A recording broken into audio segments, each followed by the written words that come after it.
University, the voice of Reichman University.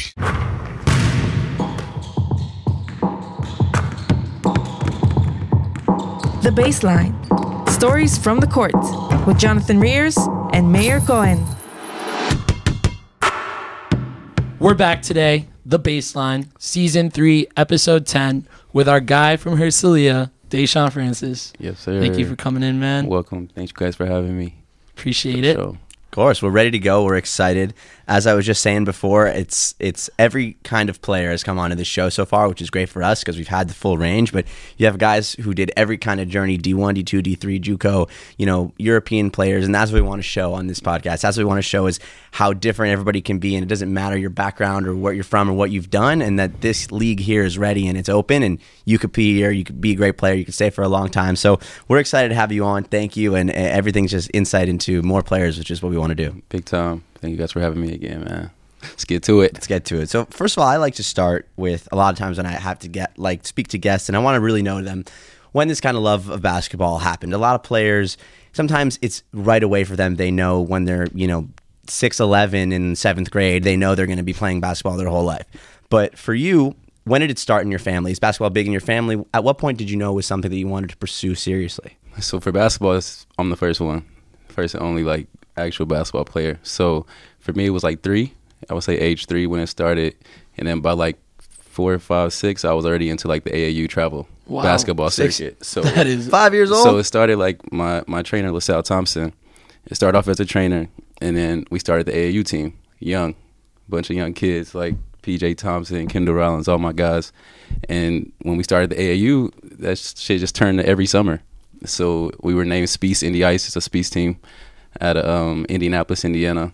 And we started young, man, and we stuck with that from about 1st grade till junior year of high school, which was the last year of AAU. Wow. So crazy. That's a lot of experience. It's a lot, right? And we see it, and I'm going every weekend, different state. So I already knew how much more it was to outside of Indy when it came to living. You know what I mean? Yeah. That's why I think I always just been a travel person, always. Y'all basically had that same core group the whole way? Yeah. I think 8th grade it changed, though. That's when we had made the super team. We had combined the 2 Speece teams. So it was me, James Blackman, Taylor Persons, Trayvon Blewett, Trey Lyles, stacked, but all indie kids. You know what I mean? And that's when we made a change. And then some things, went on. And then for the most part, that was our same group, though. Wow, yeah, that's incredible. Yeah. So that was obviously a big part of your life when you're growing up and you're traveling all the time. So, when you were in high school, this is kind of a constant thing. At what point did you kind of maybe care more about your AAU success and your high school success? What was prioritized for you, or was it kind of just basketball? Yeah, it definitely was basketball. But it was just AAU was so fun because we're going to the King James tournament, Adidas tournaments. It was lit, and you're playing against the best guys in the country, not just the school. And what school you got the freshman basketball, JV, then you play varsity. You know what I mean? And I was a sophomore playing varsity, so that was good for me. But I was ready for the school year to be over. Let's get to AAU. I'm trying to play some guys. So yeah, right. And y'all are building chemistry from 3, 4 years old. It's crazy. It's crazy. Wow. But when did the recruiting process for college really kick in? And did the AAU have more precedence over the high school ball? Yeah, so I went to Lawrence North High School, which is a big high school. That's where Mike Conley, Greg Oden, a lot of Indiana All-Stars came from that school. So for me, I think it was definitely AAU because AAU, it's a month, I think June or July, where the coaches can just come load up on the sidelines. And if you're a top team, your games are always going to be loaded. So then you're going to get the letters in the mail, and now it's on. Now you're like, dang, I just got a letter from Kentucky, dude, whatever the case is. So yeah, I will say AAU, but then school also is just Indiana's a big basketball school. So it's just our schools are 6A, 7A schools. So it's just everybody's paying attention to it. And then it goes down to what's the grades what's his work, stuff like that. And yeah. Yeah, so we've had guys from New York, from Memphis, but now as you mentioned, I think about it, it's Indiana, that's what it is. Basketball is everything. Who's your nation? Who's your nation? So tell us a little bit about kind of that insight, and was it kind of the whole community and everybody around you was basketball was what kind of the heartbeat of wherever you grew up in Indianapolis and the town. So did you have that feeling, and kind of as you were going through your career, you kind of had the support behind you of Indiana is such a basketball place, and you carry that with you? It's definitely carry it with you because it makes us dogs, because the politics for us start so young. This guy's ranked, so it's just if you hoop, you got to hoop at a high level if you want to be one of those guys. You know what I mean? So like the competition alone was what kept me always on my toes. Like being from Indy, it's like you got to go against Gary Harris tonight, Yogi Ferrell tomorrow. You know what I mean? Like it's just constant. Every day is a battle. But yeah, I would definitely say, man, like the Indy, being from Indy is why you know you go get it. Like you play basketball, you know you got to be one of those guys, or it's just let that go. Right. And then so when John asked you about recruitment, you're saying these coaches are always, around you. For AAU and in school too. It'd be some days like in high school where like in an early morning open gym, coach would be like, we're going to 7:30 before school starts, or 7, coach is going to come watch the open gym. So they're always there. And so that's when your recruitment starts, and then you start getting the calls to coaches, and they let you know this school is interested in you, and you kind of go about it that way. And it depends on like, are you eligible? Because once they see your grades, that's either you're going to either stop getting calls or keep getting calls. Like it's one of the two. Like it doesn't matter how good you are. And even for me, like school was always my like enemy. Like I hate school. I'm gonna be honest with you. I don't like that shit at all. So I had, before I committed to Green Bay, it had came down to like my SAT test, and I had to get a certain score. That was it. That was the only way I was going to be eligible to go to my D1 school. I passed that test, man. I was lit for like 3-4 days, yo. I was panicking like crazy, man. Cause school with me, it just doesn't coexist. We got the lucky side of that. I didn't have the ACT because of COVID, so I got out of that. Nah, for real, bro. I hate school. But when it did come to the recruiting part, did you guys were you have your parents, of course, that are helping you with it, but then you have your AAU coach that has been coaching you from 3-4 years old, and then you also have your varsity coach, but he's been with you since 4 what, years, 15? 4 years. So 4 years. 15 But really years like old. 8th grade. Right. Because I was actually in 8th grade at Fall Creek Valley, going from school to the open gyms that were with the high school. You know what I mean? So I was already getting into the mix. So with them, my question is, when it comes down to the recruiting process, are they going to your AAU coach? Are they going to your they go to high all school of them. coach? Anybody they can get in contact with. Maybe Okay. not the parents because that's too direct. Right. But they'll go to, your coaches, whether that's AAU coach, school coaches, or even just somebody close that's around in the basketball, environment that they know. So when it came down to decision day, what was it about Green Bay that caught your eye? Because my Coach Baroni, he came down to Indy, to my school, and talked to all my teachers, like the teachers that I needed to pass. You know what I mean? That's how in tune they were with. And that moment for me was like huge, man, because just like he came down and helped. Because at that point it was already like I'm on the end of like eligible, not eligible, and him making that, that taking his time out of his day to come down there and help, it just was like easy. And then I took my visit, and I had guys there, one of my good friends, Alfonso McKinney, Kiefer Sykes, they were there, and I went on my visit, and it was just Right, that's huge. let's do it. It was a no-brainer. We always talk about coaches, and like he doesn't really need to do that, right? He can go get another guy, and he ended up really caring about you. That's Brian that's Baroni. awesome to hear. Shout out, Coach, man. From Green Bay, you ended up playing 33 games there. What was it about that D1 ball that you enjoyed or maybe didn't enjoy? I loved it. I loved it because I had guys around me who really showed me the ropes of not even just college, but the pros too. Because my brother Kiefer Sykes, he had a wonderful career, still is playing, but I was just able to learn so much, at that time being a freshman, and I'm playing. And, that's different. It's like your freshman year is kind of like, maybe I'll play, gets a little burnt, but I was like the sixth man on that team. So I was playing in every game. And for me, it was just like just getting the experience, learning, the change of pace. Like as a freshman, everything was a learning experience. So I enjoyed it. Man. Right, that's huge. And you say that you were talking to Kiefer about the overseas ball? Or just like I was just going watching his whole NBA process, like with all these NBA cooks. I'm a freshman, but he was a senior, so he's all these NBA scouts and stuff are coming into the gym, sending him all the mail, whether it's overseas teams and everything. And I'm just like learning, just watching everything. And that was like my biggest teacher, like because now I know, okay, this is how the process go. NBA scouts, they gonna contact you. You gotta get agents. He's talking to all these agents. They, it's just the whole thing. And I was able to just learn that freshman year right away before I even experienced my next 3 years, how it goes. Was there kind of a warning like through that? Meaning we speak to a lot of players. Oftentimes it's hard to know who to trust. It's hard like who's got your best interest in mind. So were you able to kind of a little bit understand from that process how you needed to, what was your perspective needed to be? I just knew how serious it is. Like it's a real business. That was the learning of like how much more is business side than just playing basketball. You understand? Like and even to this day, that's the biggest thing people don't really pay attention to is how serious the business of it is.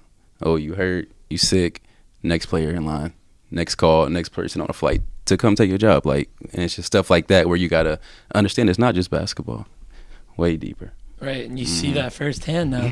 It's crazy. So tell us a little bit about your time that when it ended at Green Bay and your transition to go to JUCO right after that, correct? Yeah. So tell us a little bit about that decision and what they were kind of things needed to get used to in that adjustment. Yeah, so man, that was actually one of the biggest, like one of my biggest downtimes, I would say, of my career, like making that change, going to JUCO. And then, but I always heard JUCO was, you go there for a year, kill, and you can sign to a D1 school. So after we had lost to Valpo at Green Bay in the conference championship, we got a coaching change. And these were like the 4 coaches and the coach that came that I was close to all leaving. So now it's like, my trust. I'm a big trust guy, big on the loyalty. I don't know. And so it ended up coming down like where I was messing around, wasn't really locked in on school because I'm trying to figure out what I'm going to do next. And then, boom, before you know it, it's like, I got to go JUCO because they brought in a new coach. We talked, didn't see eye to eye. I left. The grades were still bad. Told you I hate school. And and boom, it was like, okay, let's go to JUCO, go to Texas. I had just lost a really close family member at that time. So honestly, like that was like the best thing for me getting that call. Like, you can come to Texas, fresh start, this and that. You know what I mean? It was just crazy time. But I really appreciated it though. Because going to Texas was like a different view. Yeah, Green Bay to like, Texas, I'd say is what, a going big from that difference. bro, that cold weather, bro. I hate it. Lambeau Field was nice though. Shout out to the Packers. I was gonna say, what the fuck are you doing in Green Bay? There's nothing going on. And I'm not even going to a Packers game because I don't like the cold. But it's right there though. I see it. Yeah, I've been there once, and the whole city is Lambeau Field, and that's it. So what are you doing every day? Nothing. We just nothing. We talked about it coming in, like people will get to the overseas eventually with this talk, but you talk about like playing overseas rather than playing in the U.S. You're living in some of the nicest, warmest places, just like Israel, So it's a huge takeaway. Yeah, but what you were talking about, the changes of coaches, it's huge. It's we see huge, that man. with a lot of players. Like one coach goes away. We literally like our episode that's coming up this Wednesday is about with Carlos Marshall. They change coaches, boom, he leaves, goes to Santa Clara. So coaches is a huge deal. So now you go to Texas and you play JUCO. We hear a lot that JUCO ball is that intermediate phase where you're going to play that year and then you're going to move on. So what did you notice from the coaching style and maybe from the team style? Because guys, at the end of the day, they got to go get their own, right? Yes. So what do you have to say about that? That was just the first time I'm like, all these guys could be playing D1, but it's just the grades. It's not the game. It's just, some people just don't take the school or don't have the help or just, whatever their case is. It's not for everybody. But them was some dogs. Like, these is like, I'm trying to come at you every day, 1 through 5. It was crazy. And I was probably like one of my most stacked teams of my career. Like all 14 dudes could be starting somewhere. So that was crazy. So just going to that from the D1, just the treatment and all the help, the counselors, it was just a big difference. JUCO, you kind of more on your own. Like it's kind of like survival of the fittest. You know what I mean? So that was what I learned, which is like, okay, this is not what you're used to. It's not D1. That was like the thing that had to click immediately. It was like dorms, curfews, all the time. I'm like, bro, I'm coming from D1. I'm not trying to hear that. Like, come on. But no, that was a really big change. And then just coaching too. It's just like those coaches know they're just prepping you to go to a D1 school or D2 school next year. That's like the whole purpose. You're not going there to stay and focus on school. Like you're literally just going there for a pit stop and then trying to get back to your dream.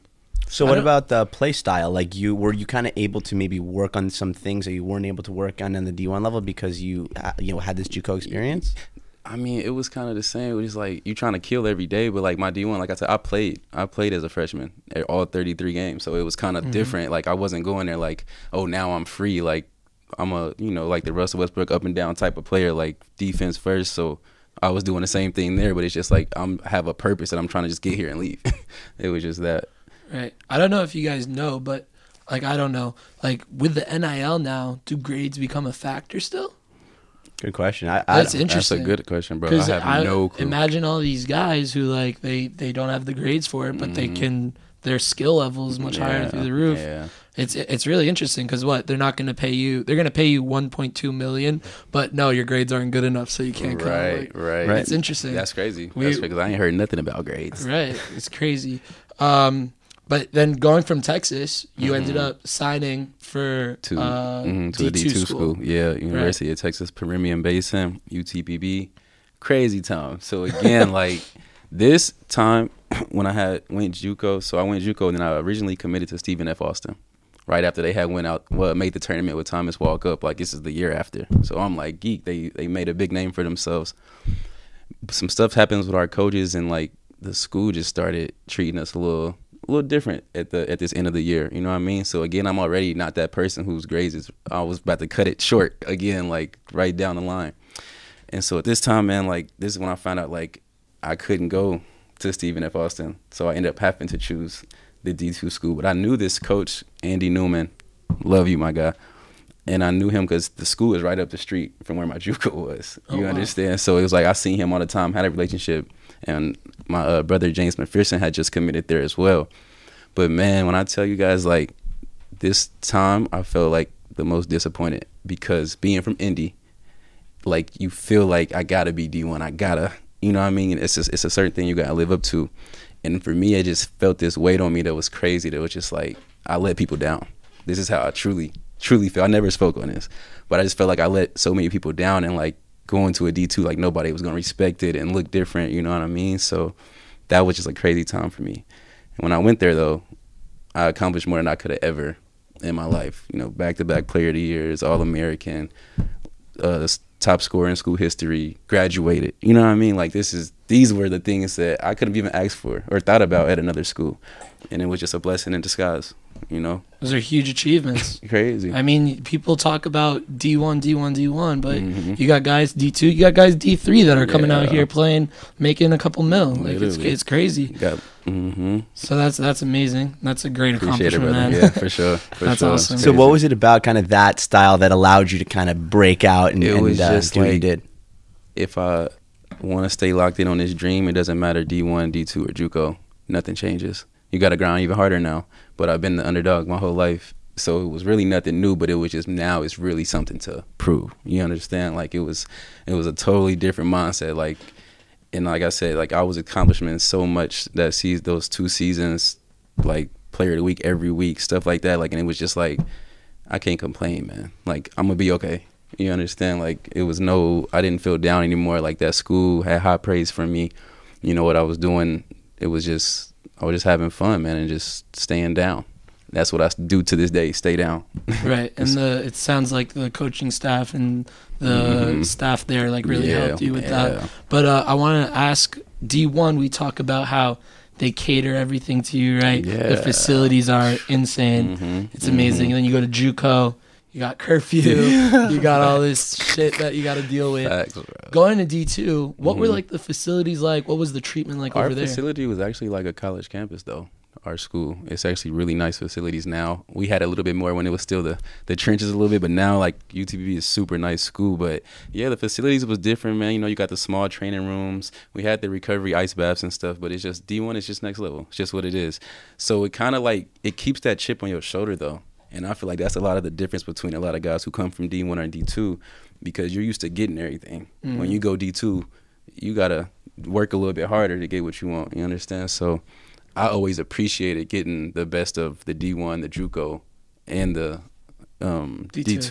You know what I mean? Like that, I feel like that made me because I got to experience 3 different type of animals. Right, and that shows like the guys who come. We talked about this with John DiBartolomeo, that he feels kind of like that he got a good benefit playing D3 because now when he first started playing overseas, seeing 300 fans in the crowd, it didn't really mean much to him. If you're coming from a D1 school, you had thousands of people in the crowd moving down. It could affect your mental. For sure. So it's huge. But also in D2, after you had those 2 amazing years, what was the professional career recruitment process like coming from D2? Did you have a lot of overseas guys there? What was it like signing your first agent? Right. So funny story. So my agent right now is Marco. He's from Italy. Love my guy. But he was actually recruiting me like I think he started junior year or it might have been starting senior year. And we were in contact, you know what I mean, talking about the overseas and everything. But it's just like, I was like, Marco, I don't know. Like, I couldn't understand him really. Like, this is my first go around with the, you know, foreign life. And so it came down to him and another agent. But my other agent, you know, it was all about the NBA workouts and staying into the States. And so at that time, I wasn't mature enough yet. And I took the American agent because I'm thinking G League, this and that. I want to do all the NBA workouts. Went to like 6 NBA workouts, this and that. And then, you know, I think I had went with the Timberwolves G League team for like just a little bit, got signed, and then had got let go. And then I went to Luxembourg, Germany. So then I went with my, you know, my first overseas experience. But later down the line to now, I changed my agent to Marco, who was my first person who reached out to me as an agent. And, you know, since then, he's amazing, man. I've been all over, so it's crazy. You played those 3 games with the Vipers, right? That's the Wolves. Or the Vipers was that's the Rio Grande. That's in Texas. That's the Rockets G League team. Oh, so you played with the Rockets? Yeah, the second year. So that was the second year they drafted me. Okay. The second year. So post Luxembourg. Post Luxembourg. Okay, so tell us about kind of that contract you signed with Luxembourg. Maybe getting on the plane to go over there, and then you land and you realize like, fuck, like where am I? What am I doing? So tell us a little bit about that adjustment. Yeah, that adjustment was crazy because it's like 13-hour flight. All right. If I get on that plane, I'm in it now. I can't turn back. Can't bust a U-turn. But that was crazy, man. As soon as I get to Luxembourg, my bags are lost in the airport. The big bag with all the stuff. I got the PlayStation, this bag, but the big stuff gone. I'm already like, you know, I don't think I'm supposed to be here. First overseas experience. No hoop shoes, like, I'm tweaking. But boom, and then, you know, time started going, and then they were really good people in Luxembourg. You understand? That location is right in the center of everything. I was able to go to Paris, go to Amsterdam, Madrid.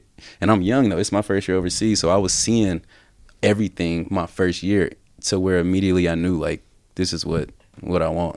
Like, I want to play overseas. I have no problem playing overseas. So my question is, you feel that like in your first year, and you do still go back to the G League for a few games. So what sparked that decision? Yeah, so I ended up getting signed by the Vipers G League team, and you know, obviously it's the G League. Right. I feel like, you know, coming from a D2, that was a special moment. You know what I mean? Getting drafted into there and, you know, signing with the team, going down there, going through, you know, a little preseason. And I think I had played like 1 game. And that was like around Christmas time, I think, when I got let go. And then that COVID happened a little bit later. Right, 2020. That year. So yeah, that was fun, man, just to get that experience as well. The training, you know what I mean, just seeing the preparation that goes into playing at a high level with the G League and how the treatment, you know, coming from Luxembourg now, I'm like, oh, shit, I don't want to go back. But it was good, man. Not losing any bags there. Not losing no bags there. Not losing no bags there. But it also was a really hard time as well because now you see the business side of the NBA and NBA G League. You got your 2-way contract players who, if they get sent down to a G League game, that's 40 shots, and then you're on a plane the next day. So when you watching film, who you watch? Like, you watching somebody that's not even here. And then, you know, if you're not those top prospect guys, you kind of have to start at the bottom. It's not, and it doesn't matter about how you're going into practice. Like, if you're killing them in practice and locking up everybody, that don't really make a difference because their name is already written in the books. You understand? So it was kind of like, all right, I would say that year was when I was kind of the least happy basketball-wise, being in that stint of the G League, just realizing like, no, I see why people fall out of it. Being in the G League for 3, 4, 5 years, it's not lit. You know what I mean? Your main goal is to get that contract to get on the NBA team. And if that's not a possibility, what are you doing? You know what I mean? It's not a place to just kick it. So I learned that right away. Like, I don't waste time, bro. I pay attention to everything. Well, it wasn't the whole year. You had a little stint there. But you go to Finland, play 18 games there, and you average about 18 points, 6 rebounds. You had a great time there. So what was the next step like overseas? The next step was just like, now it's time to fully max out the overseas. So now let's take each step and make sure it's a step higher each year. You know what I mean? Don't waste much time. Get in, handle your business, and, you know, God will handle the rest. That's kind of how I was looking at it. So, yeah, Finland was fun, too. Ice cold. Back in the cold. Come on, man. Can't escape it. Back in the cold. That was brutal. I ain't gonna lie. It's getting dark there, man, at like 12 o'clock. That's like, crazy. Oh, yeah. I was losing myself out there, man. like really had to take sunny D packets, like, trying to maintain out there. But you were hooping over there. Mhm. You actually had 2 cold years. You did Finland and then you did Ukraine for a year. Yeah, Ukraine's fun. Oh, yeah? Tell us about that. Very That's the good first people. time we've had someone who played in the league there, so I'd love to hear Fire. about that. Ukraine was really fire. They were really good people, man. The food was good. Like, they treated me good. Our facility was real nice. Had a good team. The Ukraine league was lit that year. That's when I first played DJ Cooper out there. Archie Goodwin. Had a lot of good players out there that year. But yeah, it was. I didn't think Ukraine was gonna be fun though. Like, hearing about it, I was Yeah. like, You weren't excited to go know. back to the cold. yeah, I wasn't excited about that. Then you know, with the war and all that stuff, that's when they were kind of like, Americans shouldn't be out there, but it was. This was cool. already starting then? No, so I was there. It started like right at the end of, like almost the end of the season when Russia had finally invaded, and I had actually got out like 5 days before. Whoa. Because I stayed in Zaporozhye, and there were an airport there, and the other airport is only in the capital, which is Kiev. Right. So I was able to just hop on a plane and go to Istanbul, Turkey for like 4 days. Goodbye. I'll see y'all right. later. I'm not wasting time. And then as soon as I make it back to the States and to Texas, I woke up, and on the news, Russia had just Wow. came over. That is And crazy. I was like, okay, Thank God. thank God. For sure. Wow. So your next move, like, this is something at this point. So now I'm curious. Now you're back in Texas, is what you said, and you probably have a lot of people asking you about your experience. And do you find yourself in that situation becoming kind of like an advocate for, like, hey man, like, really, you should be considering overseas as a path? And tell us about overall, like, what you've told to other people. Yeah, all my brothers and people I'm close to know how much I be trying to get them to get your passport. Go pay that $130, $145, whatever it is, fill out the paperwork, and come travel overseas. And I'm not talking about no quick 3-day trip. Like, you need to come actually stay for a week, 2 weeks, and get the full experience. I've been saying it for years, because at this point, I'm 17 countries in. And I feel like that's a flex when it comes to to a lot of people, because it's like, I don't waste 17 that you played in? that I've been to, like, That just you've been to, traveling. okay. Like, yeah, I played in 5, or this would be 6, I think. But but visited 17. Like, I love it. Life over here is just amazing, man. It's just so much to see, so much to learn, so many people to meet. Like, I'm just big on the relationships too. Like, I got every place I've been, I can call people right now, and it's love. Like, that's just how I am. You're learning different cultures learning too. cultures, learning languages, way of life. I'm so big off the court. Like, on the court, that's work. I've been doing that since I was a kid.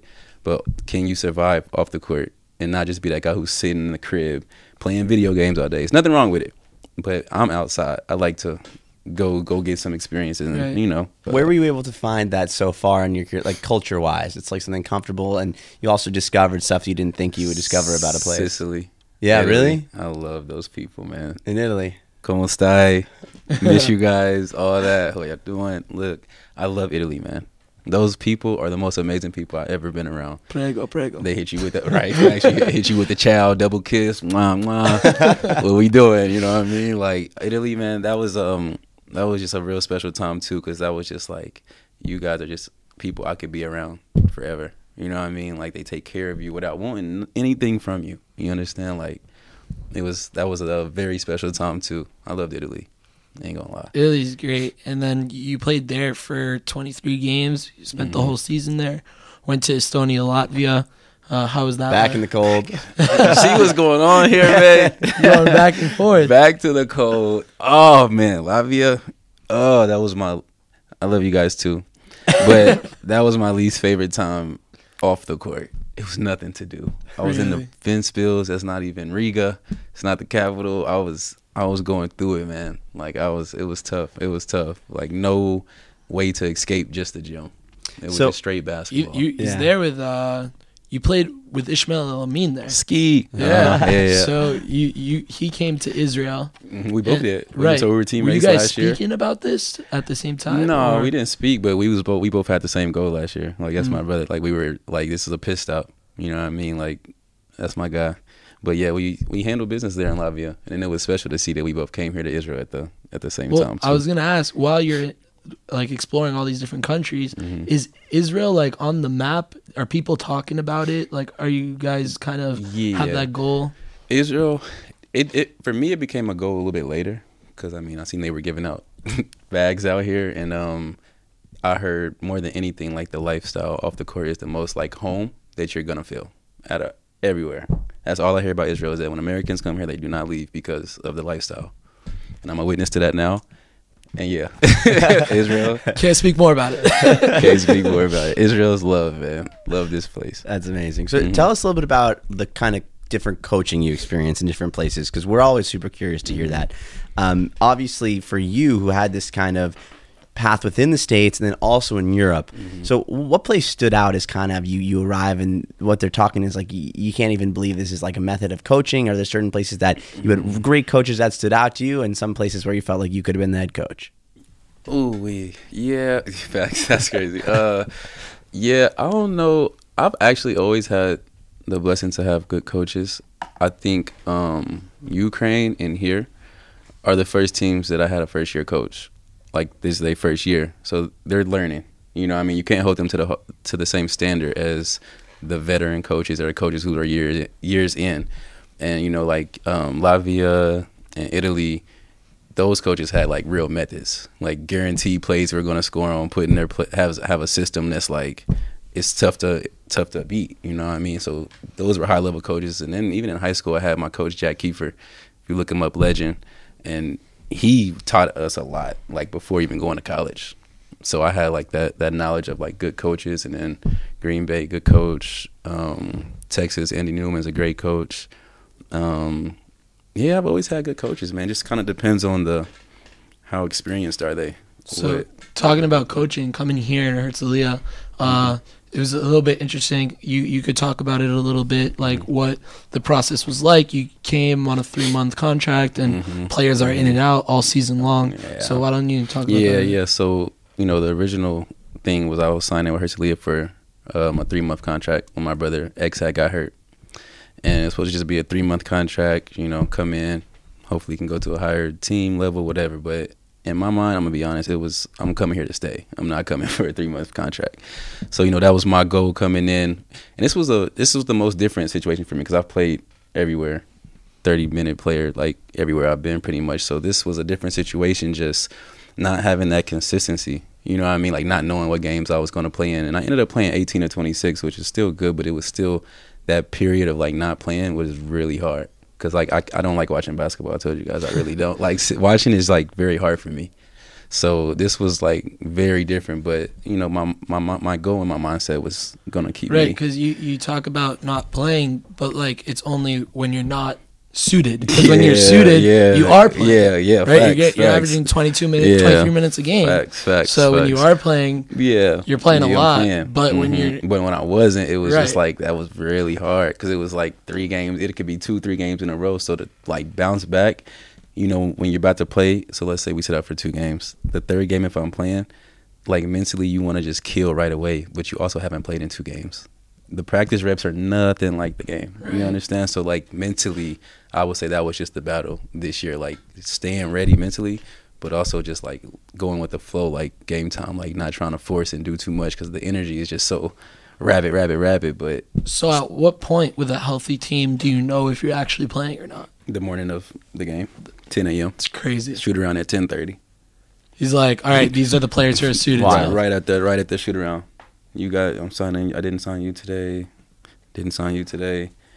Now you like, yeah. And you're getting paid the same regardless. Facts. Oh yeah, that's all good. It's Yeah, but you're also trying to put together like a resume to be able to play other places. Yeah, that's how it works. Facts. And that all goes into your agent. You got to make sure you're having a good guy work for you. You know what I mean? Like playing or not, got to make sure the money's right. Make sure they're taking care of your family. All that stuff. And the amount of games you're playing also comes into the contract talks, or that doesn't really? No. Once you're on contract, you're on contract. Matter. Like once you got your numbers, you got your numbers. You know what I mean? Like it's all good. What would you say about the difference between, you know, as you spoke a little bit before in JUCO about how these are all guys who are, you know, it's just the opportunity didn't work out, but they are totally like able players to play in D1 and kind of like playing for yourself part of it versus now in your professional career, more of like the team aspect. So where have you noticed the most, I guess maybe here in Israel, like that kind of difference and what guys are willing to sacrifice for the team because they care about team success more than maybe individual success? It's different everywhere and with everybody, man, because it's like you're going to come across guys who just look out for themselves, who don't understand that if the team wins, you'll be better off in the next year if you have team success. But a lot of guys got to find it out the hard way because they used to the D1 schools being the man, and you come to an overseas team where this is a team thing. You're not just gonna come put up 20 shots and go about your business. Like, it doesn't work like that. So a lot of guys have to find that out by getting cut or let go. That's the harsh reality. You know what I mean? And then, you know, you got these teams where everybody's on the same page and sees the end goal, and that just makes it easier to just stand out in your role. Like, you know yourself as a player. Like, if you're a combo guard, if you're a shooter, I'm here to shoot. If I'm here a combo guard, I'm a playmaker. Do everything. You know what I mean? Like, it just depends on how you take it, man. And y'all in like the beginning, I would say Herzliyah's team at the start of the year was completely different. As soon as you came, like, I mean, you, Jimmy, X, you know, rocking. John, Chris. you guys had a bond. Also, we could see it from facts. fans watching on the sidelines. Y'all are warming up. It's just like bang turns.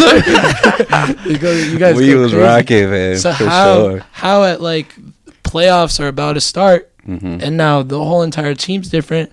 How do you guys try and build chemistry around that? It's hard, man. Trying to build chemistry by games, because, you know, in practice, all the players who are starting aren't going to be on the same team. So it's really hard, man. Like, I know from the coaching perspective it's hard, but as players, it's like trying to build chemistry when you haven't played with this player ever all season long. But just now for the playoffs, you can't expect it to be the same. Like how we was playing then, we was rocking. Like you said, we were brothers. Like, everybody was on the same page. And we knew what separated us from everybody was like the defense. But, you know, when you lose players, now the scouting report changes and the play style has to change too, offense and defense. It's just the not to reminisce over it, but I mean, you got guys like Jimmy, who's coming right out of college, who knew his role. Sneed, you know, had NBA minutes, and he still knew his role. I mean, it was an exciting Chris team. Being a monster in his role. Yeah, Chris is a big boy. I miss that guy. So kind of about that, I guess everyone's coming from a different spot. I also like to ask this to guys who are on the podcast that have some real overseas experience like yourself. At what point do you kind of notice from the fact that you're no longer a beginner in this overseas world, and you're playing for Herzliya, and now there's a new guy who's who said just out of college, and now you're a veteran. Now you're a guy that can help him out and tell him what to do. Like, A, I'm like, what do you say to him? Like, what's your advice? And B, when did you realize that you're now a vet and that's your kind of have a little bit of your responsibility? Yeah, I start with A. Like, I've always had guys who looked out for me, who were older, who always, you know, because I ask questions. You got to ask questions. Like, don't just be a guy who's, like, just trying to figure it out all on his own, because these guys have been through it. So for me, it was, like, that's what I always made sure I did, was just ask. Like, just ask and see, what do you think about this? What should I do in this situation, Because they're going to teach you based off their experience, which is the best teacher. You understand? And then, so, yeah, like, with the young players, like, you just got to stay down in this, you know, understand it's a business. It's, it can be taken away just like that. And I feel like if you go about your day-to-day with that type of pressure, it'll bring out the best in you. But some people too, like, they'll use that as like fear, and now you're being all hesitant because you don't want to mess up. But like, it's basketball, man. You're gonna mess up. Everybody gonna mess up. You can't control that. So yeah, man, like, that's just what I would tell them. Right. Keep going. We talk about like 90% of the game is mental. 100%. Because if your mental is not right, how can you perform? Really? Exactly. I just saw Monte Ellis actually talking about this. He was like 90% mental, 10% is on the floor. Yeah. Right? If you're... Especially overseas. Overseas is crazy. Because like, you can, like I said, you can be in these places and just be sitting in your room. You're going to go crazy, man. You're going to be, I miss home, miss mom and dad. You know what I mean? Like, just constantly thinking about home instead of going out and opening your eyes like, damn, I'm really out here in Israel. I'm really out here in Italy. Living, though. Not just vacation. These are places we're living at. You know what I mean? It's different. You gotta take advantage of it. That's what I say. Yeah, you gotta buy in. Buy in. Why not? Yeah, I hear that, man. It's a good life. I appreciate it. Really? Yeah, that's good stuff. And I think that is what guys need to hear when they're coming. And it's such a place to even begin your career playing here, even as you're wrapping up, and guys find like a little bit of a home here. Like that. Yeah. That advice goes no matter what. And I think if we've learned anything from this show that we're doing, that's what it is. And it's that's kind of the difference between success and not being successful a lot of times, and a short stint and a long stint, is that's being able to adapt and to do that. So it's a good lesson. Facts, brother. Right. So as we wrap up here, I told you about this little segment we do. We got a 24-second shot clock. We get some rapid fire questions. You got the clock? I got the clock. You got it right there. I got the clock. What's it like also, you created a bond with a guy like Jimmy, right? Yeah. And then mid-season, it doesn't really happen that much overseas, right? But Maccabi saw an opportunity here, and they pick up Jimmy's contract, right? Yeah. And they take him, and then we see at Herzliya games, Jimmy's peeping. He's coming you up. see him try to hide in the corner. We saw that. He's got his Hertz hat on. Yeah. But what's it like actually? Because at the end of the day, it's like a 15, 20 minute He's right car up the drive. street, man. Yeah. I see him just as much as when he was playing here. So it's like he's right up the street. It was an amazing opportunity, and I'm very thankful. I'm glad he took it for sure. We talk about it all the time. It's like a brotherhood out here. 'Cause Yeah. you guys are doing the same thing at the end doing of the the day. same thing. He practicing with a different team, but the beach is still right here, still in Tel Aviv. Can go right at what's up? What you on, Jim? He already know. All right, that's good stuff. All right, I'll start the timer, and then you're up. I'm up. You ready, Yeah. John? Wait, hold up. I can't ask about watching playoffs because he doesn't watch basketball. Facts. But shout out to the Pacers though. Shout out to the crib. They been going they're crazy. up What the 3-1. hell? What the Tyler? Yeah. Yeah, he's going crazy. Yeah. Indiana's probably Tyrese. rocking. Rocket right now. It's big stuff. They going crazy right now. That's I ain't fine. gonna lie. Boston's gonna come back. We're gonna beat Indiana. Oh We'll see. man. We'll see. Yeah. All right, you ready? Yeah. Let's get right. I go first if you're not ready. I got it. Y'all alternating the questions? Yeah, Yeah. we'll do Bet, one, bet, two, bet, one, bet, two. bet, 24 bet. seconds. Ready? Bet. And go. First thing you do after a win: Go have some pasta. music before tip off. NBA YoungBoy. Favorite Hebrew word. Shali. Favorite basketball player growing up. Kobe. Go to pregame meal. Pasta. Favorite basketball movie. Loving basketball. Top basketball sneaker. You already said that. Kobe. Oh, joke. Really, Jordan 10s. His is forgotten NBA player, and then I was trying to think. I didn't say if he forgotten. already You didn't say said that it, yet. You then- didn't even say that one yet. All right, forgotten NBA player. Jermaine O'Neal. Oh, that's a good one. Hey, See- sir. Facts. Yeah. See, I can edit it, so no one will know that I fucked up. So, that's embarrassing, though. I'll be better. Yo. But dude, appreciate you coming on. Yeah, we want to give this lesson out to everybody who's listening that they can do it, and kind of what they can bring to the game and how they can model their careers to do what you did and be successful anywhere you go. But you got anything to say to the people now that we're finishing up? Just appreciate you guys for having me, man. Tune in to their podcast, Baseline. 100%. If you're out here, you need to come on the campus. Any ideas for the next couple of years? Ooh, yes, sir. Hold on, I got one. Got one for you guys. Oh, I can't take this off. Yeah, you can take it. Right here from the baseline. Right here from the baseline. This is Daeshon Francis. I'm gonna be here in Herzliya for next season. Already signed. Yes, sir. Let's go. Yes, sir. Congratulations, man. Congrats, Lit, Looking man. forward. Yes, sir. I'll be right next door. Let's go. Well done, man. Thank you. Yes. Congratulations, and we're looking forward to watching you. Appreciate Appreciate you. y'all, man. Love.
got Carlos Marshall on. We were talking to him about it. What up, dude? What's up, bro? How you doing? I'm good, man. Thanks for coming in. For sure.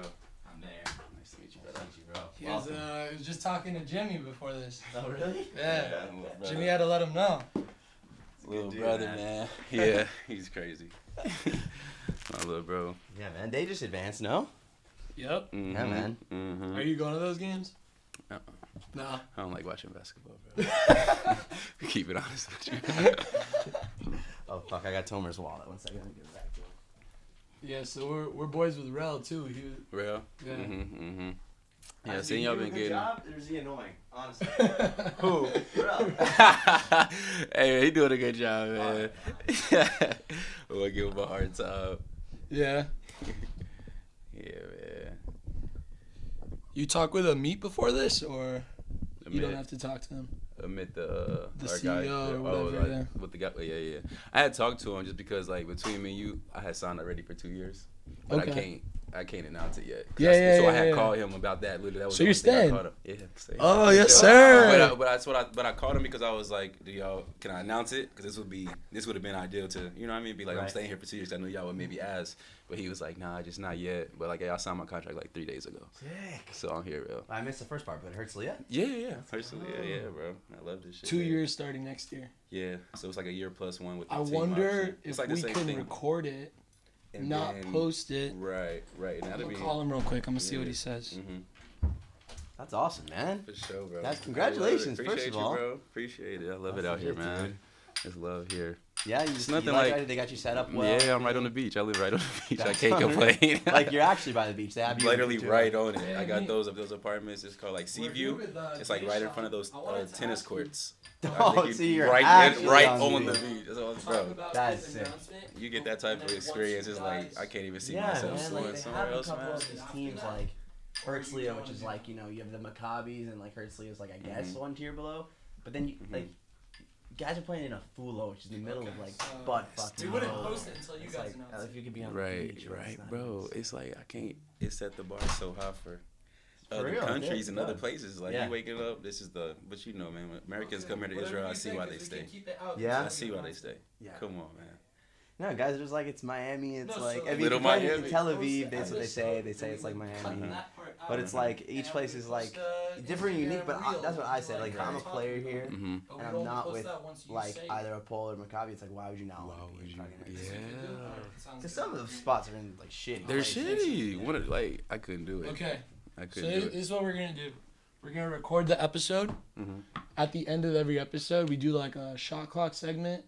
So we do like a 24-second. You probably saw it with Jimmy and stuff. Mm-hmm. So we'll do that, Yeah. and then like afterwards, we'll ask you like, oh, what are your plans for the Mm-hmm. okay? And then like you'll talk about it, and then we'll leave it out until they talk. Until about they announce it. So that's what Amit said. Perfect. Right, And then okay. That's a bit. kind of like shows. And It makes it look a lot cooler It's gonna than look some doper. It's post, gonna you be know? doper, yeah, when the That's announcement happened. Mm-hmm. That's why I called. That's literally why I called him before here. I was like, "Can I tell him?" Because I was going to.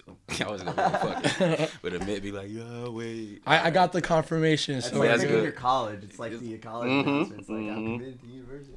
Need a Herzliya hat or shirt or some shit. Oh, I got you on. I got you on. Don't worry, bro. Oh, good. That's You so know, dude, funny. take I'll the just red hat off and announce- put that one on. that's actually great. That's actually fire. That's funny. Yo, for 2 more years, I'm gonna be playing for Banaires Elite. That's tough. Yeah, that's good, dude. So this one's yours. You can do it at some point. Oh yeah. Let me make the adjustments on it right now. So it's smooth. Yeah. That's hilarious. That's good stuff. Oh yeah. All right, dude, pop these on. All I'm gonna say about the mic is like you want it to be pretty close. So like here. Yeah, that's That's good. good. I'll just like I don't know, wave at you or Wait, something yeah, if yeah. you're back here, Yeah, so you can bet. come Is closer. it- Yeah, I'll stay locked. Is it Daeshon or Daeshon. Daeshon. Daeshon. That's what I thought. That's what I Oh thought. man, we started our recording. You just ruined the whole thing. We have to start over now. We go headphones too, yeah. Yeah, you Yeah. can put those on, have one on, have both on. Usually when you have both on, it feels more I like. feel like yeah. You're locked in. Sure. All right, here I'll leave this for you. Did you do a lot of these sit-down interviews? Have you done First one. First one. First one. Let's I've been go. trying to. I wanted to be. Don't forget patient your. on it. Can't forget your first, man. Yeah. Sean, can you go a bit to the left? Yes, sir. Thank you. That's Right it. here straight? Grab the microphone. Yep. So, take it Wow, away. probably. I mean, Got you. A lot of guys, I would it's take their this. first one here, but first one ever. Yeah, it's my first one, bro. Don't worry about it. We'll be easy. Yeah. What do you need? This Computer backwards? always, yeah, Okay. That's it. That's fine. Here you go. I feel like it's way more official when they're like setting up the cameras and stuff. We're just a couple guys in college. Yeah. A couple college kids, man. So you said from the other interview, you're saying it's 4. Well, this is Spots? 3 because it's just us. Okay, so it's gonna be different. Because we had Bryce and Carlos, so Right. it was 4. 40 piece. Man. You also went to Cactus Kicks too, right? Fire. Yeah, so maybe we'll shout them out Yeah, too. yeah. Good guys over there. Well, they're Ido and Nadav, right? Yeah, Good yeah. actors I don't know over which one of their numbers I have. Nice. May I give us a minute?